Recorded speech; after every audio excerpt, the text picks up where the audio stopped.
வணக்கம் மடிநவர்ணி நண்பர்களே. நான் உங்கள் மகராஜ் சூர்யா. இந்த எபிசோட் நம்ம என்ன பார்க்க போகிறோம்னா, ஹரஹர மகாதேவகி, இருட்டு அறையில் முரட்டு குத்து, இரண்டாம் குத்து, த்ரிபுல் ஏ, இவனுக்கு எங்கேயோ மச்சம் இருக்கு, த்ரிஷால்னா நயன்தாரா, ப்ரூஸ்லி. அப்பா, என்னடா எல்லாம் கிளுகிளு படமாகவே சொல்லிட்டு இருக்கானேன்னு பார்க்குறீங்களா? இந்த எபிசோட் கிளுகிளு எபிசோடோட படத்தோட அப்பா படம். அதாவது ஒரு கிளுகிளு படம் எப்படி இருக்கணும் அப்படிங்கிறதுக்கு ஒரு ஒரு A plus the B square formula மாதிரி கரெக்டான டெம்ப்ளேட்டில் வந்த ஒரு படம் வந்து எஸ்.ஜே. சூர்யா அவர்களோட நியூ. அந்த படத்தை பற்றி தான் இந்த வாரம் பார்க்க போகிறோம். எப்படி இப்போ நான் இதை சொன்ன இந்த கிளுகிளு லிஸ்ட்டு படமெல்லாம் அதெல்லாம் வந்து கரெக்டான டெம்ப்ளேட்டில் இல்லை. ரொம்ப முகம் சுளிக்கிற அருகருப்பான அசிங்கமான காமெடிகள் நிறைஞ்ச படம். ஆனால் நியூவில் அப்படி இருக்காது.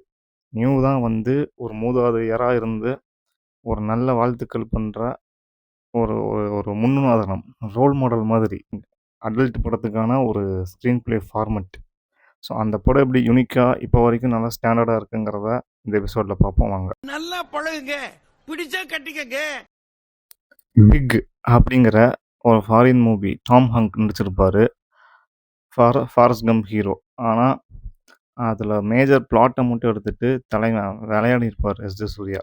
ஸ்க்ரீன் ப்ளே சுத்தமாக மாற்றிருப்பார். 2 படமே பார்த்துருக்கேன். எனக்கு 2 படமும் பார்த்ததில்ல. எனக்கு நியூ தான் ரொம்ப இன்ஸ்பிரேஷன் பண்ண படம்.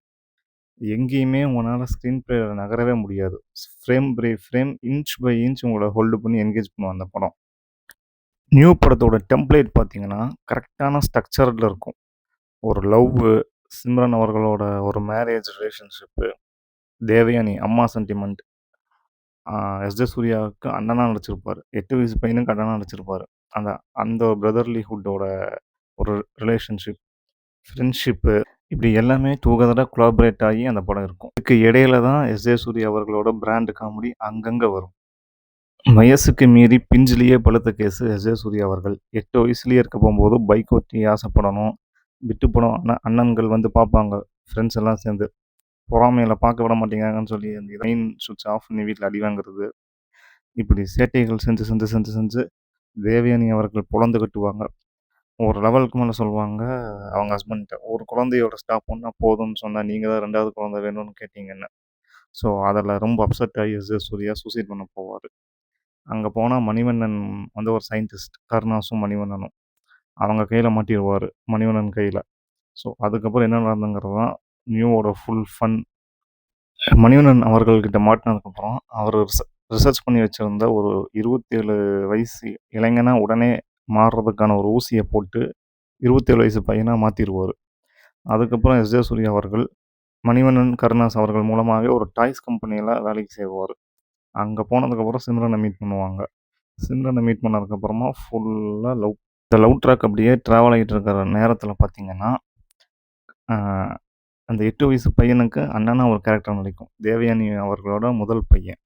ஸோ அவர் வந்து எதேர்ச்சியாக வந்து எஸ்.ஜே. சூர்யா பெரிய பையனாக இருக்கும்போது மீட் பண்ணுறதுக்கான ஒரு சீன் வரும். அப்போ வந்து பப்புவை தொலைச்சிட்டு, ஐ மீன் அந்த எஸ்.ஜே. சூர்யாவோட சின்ன வயசு பையனுக்கு வந்து பப்புன்னு தான் படம் ஃபுல்லாக கூப்பிடுவாங்க. ஸோ அவரை தொலைச்சிட்டு தேவயானி மேடம் எவ்வளோ ஃபீல் பண்ணுறாங்கன்னு சொல்லி ரொம்ப ஃபீலிங்காக பேசுவார். அப்படி பேச போகும்போது ஒரு நாள் வீட்டுக்கு தேவயானி மேடத்தை பார்க்குறதுக்கு எஸ்.ஜே. சூர்யா சார் போவார், அவங்க அண்ணன் ஃப்ரெண்டாக. ஆறுதல் சொல்லி அதுக்கப்புறமா வந்து மணிவண்ணன்ட்ட போய் மனசு மாறி என்னைய திருப்பி பழையபடி மாற்றி விட்டுருன்னு வந்து எஸ்.ஜே. சூர்யா சொல்லுவார்.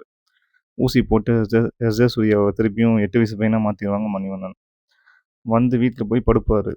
நைட்டு தூங்கி ஃபுல்லாக தூங்குவார். காலையில் 6 மணிக்கு பார்த்தா பழையபடி 8 வயசு பையனாக மாறிடுவார் எஸ்.ஜே. சூர்யா. இதுதான் இன்டர்வல் பிளாக். போய் செக் பண்ணி பார்ப்பாங்க. சயின்டிஃபிக் ட்ரபுள் ஆகி காலையில் 6 மணிலேருந்து சாயங்காலம் 6 மணி வரைக்கும் எஸ்.ஜே. சூர்யாவை பார்த்தீங்கன்னா ஸ்கூல் போகிற குட்டி பையன். சாயங்காலம் 6 மணிலேருந்து அடுத்த நாள் காலையில் 6 மணி வரைக்கும் பார்த்தீங்கன்னா வளர்ந்த 27 வயசு பையன். ஸோ இந்த மாதிரி ஒரு இஷ்யூ ஆகி கொலாபரேட் ஆகி இன்டர்வல் பிளாக் தெரிக்க விடும்.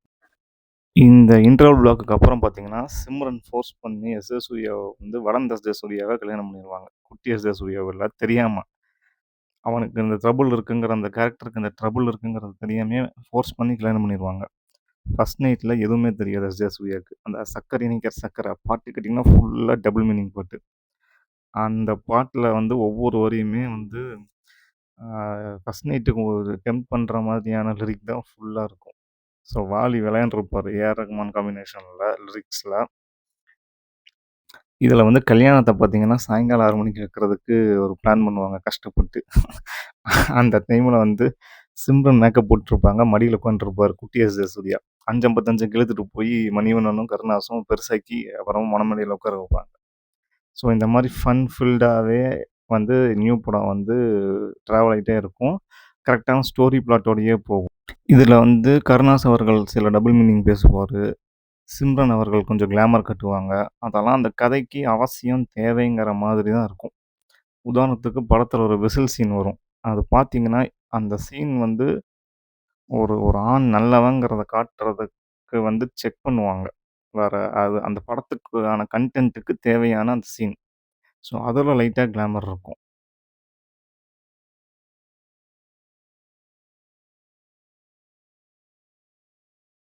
அதே மாதிரி மணிவண்ணன், எஸ். ஜே. சூர்யா அவர்கள், கருணாஸ் அவர்கள் 3 பேரும் சேரும்போது அங்க ஒரு டபுள் மீனிங் காமெடி வரும். 2, 3 இடங்கள்ல வரும். அதுவும் அந்த கதைக்கு அந்த கேரக்டரோட ஃப்ரஸ்ட்ரேஷன். கருணாஸ் அவர்களுடைய ஃப்ரஸ்ட்ரேஷன்ல அந்த அந்த கேரக்டர் பேசுற டபுள் மீனிங் காமெடி. ஸோ, அதெல்லாம் அந்த டெம்ப்ளேட்டுக்கு தகுந்த மாதிரி இருக்கும்.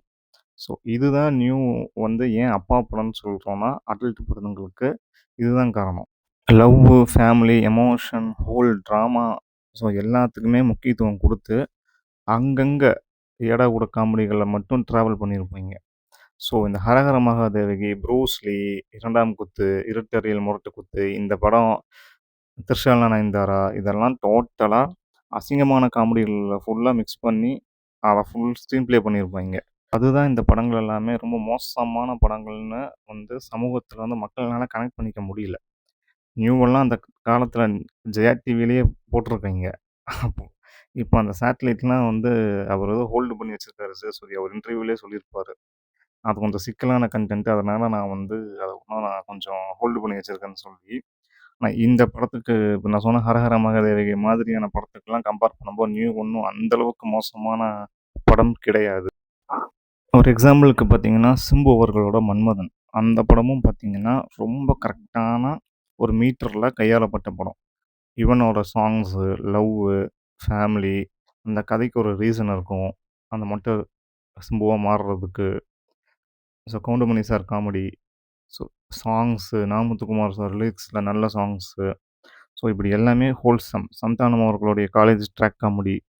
இதெல்லாம் மிக்ஸ் ஆகி, அதில ஒரு 30% வந்து ஒரு மாதிரி ஏடா கூடமான அந்த கன்டென்ட்க்கு தகுந்த மாதிரியான ஒரு மிக்ஸப் இருக்கும் மன்மதன்ல. இந்த காலத்தில பார்த்தீங்கன்னா, பாரதி ராஜா அவர்களுடைய காதல் ஓவியம் படம் பண்ணிட்டு, அந்த படம் மக்கள் ஃப்ளாப் ஆக்கி விட்டாய்ங்க. அந்த கடுப்புல வாலிபமே வா வா! அப்படின்னு நமரச நாயகன் கார்த்திய வச்சு ஒரு கிட்டத்தட்ட ஒரு பிட்டு படமா தான் ஒரு படம் பண்ணாரு. ஓவர் கிளாமர் வச்சு. அதெல்லாம் டோட்டலா ஒர்க் ஆகல. அதே பாரதி ராஜா தான் ஒரு அடல்ட் மூவியா, த்ரில்லர் மூவியா சிகப்பு ரோஜாக்கள் பண்ணாரு. அதில பார்த்தீங்கன்னா, கன்டென்ட் அவ்வளோ ஸ்டஃப் இருக்கும், ஸ்ட்ராங் இருக்கும். ஸோ அது வந்து ஒர்க் ஆச்சு. ஸோ அவர் எடுத்தே வாலிபமே வா வான்னு ஒரு அசிங்கமான படம் வந்து அவருக்கே பெரிய ஃப்ளாப்பு. ஃபர்ஸ்ட்டு அவர் பார்த்த மிகப்பெரிய ஃப்ளாப் அது. அடல்ட்ட வந்து கரெக்ட்டான மீட்டர்ல ஹேண்டில் பண்றது பாக்யராஜ் சார் படங்கள் தான். அது வந்து கன்டென்ட் வந்து டபுள் மீனிங்கோ, இல்ல வந்து ஏடாகூடமான டயலாக்ஸோ கிடையாது அந்த படங்கள்ல. எஸ். ஜே. சூர்யா சார் வச்ச மீட்டர விட கம்மியான மீட்டர் தான் அது. நம்ம எல்லா வீடுகள்லயும், எல்லா இடத்துலயுமே friends, family relations, get together, office எல்லா இடத்துலயுமே ரொம்ப நல்லவன்னு சொல்லிட்டு இருக்கிறவனும், பாக்யராஜ் சார் படங்கள்ல வர காமெடிகள் மாதிரி ஒரு காமெடி கவுண்டர் விட்டுக்கிட்டு இருப்பான். ஸோ சின்ன சின்ன ஜோக்ஸ். ஸோ அது கரெக்ட்டான மீட்ரு. ஒரு ஹஸ்பண்ட் அண்ட் ஒய்ஃப் என்ன பேசணும்னு சொல்லி முடிவு பண்ண போம்போது, தனிப்பட்ட முறையில எப்படி எப்படி பேசுவாங்கங்கிறதெல்லாம் தான் வந்து படத்துல வச்சிருப்பாரு பாக்யராஜ் சார். மாட்டி விடுங்க ப்ளீஸ். ஏய், அவனவன் இங்க ஆபீஸ் போன நேரத்துல அந்த காலம் இந்த காலம் தேடிட்டு இருக்கிறான். இங்க வந்து அத மாட்டேங்கிறியா? மாட்டுக்கு ஒரு நேரம் கிடையாது. போ போ. என்ன என்ன இப்போ ஏன் இப்படி இருந்து விழுறீங்க? மூக்கு மாட்டுறதுக்கு 1 மணி நேரமா போகுது. கேட்டுறதுல மட்டும் இவ்வளவு வேகமா கேட்டுறீங்க. பொண்டாட்டினா பகல்ல அவ்வளவு வேர்ப்பா போச்சு உங்களுக்கு. கொஞ்சம் உண்மைத்தன்மையா சொல்லணும்னா, 7Gல வந்து ஸ்டார்ட்டிங்ல அந்த காமெடியன் சுமன் செட்டி அவர்கள் பைப்ல தண்ணி அடிச்சுக்கிட்டு இருப்பாரு. அந்த டைம்ல பார்த்தீங்கன்னா, ஒரு ஆன்டி குமியும். குமியும் போம்போது அப்படியே கண்ண முழிச்சுட்டு பாப்பாரு. நகர்தனா, தினதனான்னு. ஸோ இந்த வேலைய எல்லாரும் பண்ணியிருப்போம், நான் உட்பட. ஸோ இந்த மாதிரியான உண்மைத்தன்மை காமெடிகள் எல்லாமே வந்து ரியலிஸ்டிக். இந்த மாதிரி கன்டென்ட்டுக்கு முக்கியத்துவம் குடுத்து, ஒரு நல்ல படங்கள் வந்து ஃபேமிலி, ஹோல்சம் ட்ராமா எல்லாம் மிக்ஸ் பண்ணி, நல்ல சாங்ஸு, ஒரு நல்ல ஃபீல் ஓட, ஒரு எமோஷன்ஸோட கனெக்ட் பண்ணி, ஒரு ஒரு அடல்ட்னஸ் காமெடியோட ஒரு படம் ப்ரெசன்டேஷன் பண்ணா, நியூ மாதிரி இன்னமும் நெறையா படங்கள வந்து மக்கள் பார்ப்பாங்க, வரவேற்பாங்க. ஸோ நியூ படங்கள் தான் வந்து வலி நிவாரணி சேனல பொறுத்தவரைக்கும், தமிழ்ல வந்த ஆகச்சிறந்த அடல்ட் படங்கள்ல நம்பர் 1 ரேட்டிங்ல நான் தரக்கூடிய படம். ஸோ அந்த டெம்ப்ளேட்டு தான் வந்து கரெக்ட்டான டெம்ப்ளேட். அப்பா. ஒரு வாழ்க்கைக்கு எப்படி ஒரு அப்பா நமக்கு ரோல் மாடலா இருந்து நம்மள கைட் பண்ணா, நல்ல கைடன்ஸ்ல வருவாங்களோ, ஸோ அடல்ட் படங்கள் எடுக்கணும்னு நெனைக்கிறவங்கலாம் வந்து, நியூ படங்கள் பார்த்துட்டு, அந்த படத்த பார்த்துட்டு, அந்த ஃபார்மேட்ல பண்ணுங்க. நியூ தான் ஆகச்சிறந்த அடல்ட் படம், அப்பா படம். நல்ல நல்ல ஃபன்னான வீடியோஸ் எல்லாம் பார்க்கணுங்கும்போது, வலி நிவாரணிங்கிற சேனல சப்ஸ்கிரைப் பண்ணுங்க. பெல் பட்டன் அமுக்குங்க. தொடர்ந்து எல்லா ஃபாலோ அப்ஸும் உங்களுக்கு வரும். அதே மாதிரி ஃப்ரெண்ட்ஸ் அண்ட் ஃபேமிலிக்கு ஷேர் பண்ணுங்க.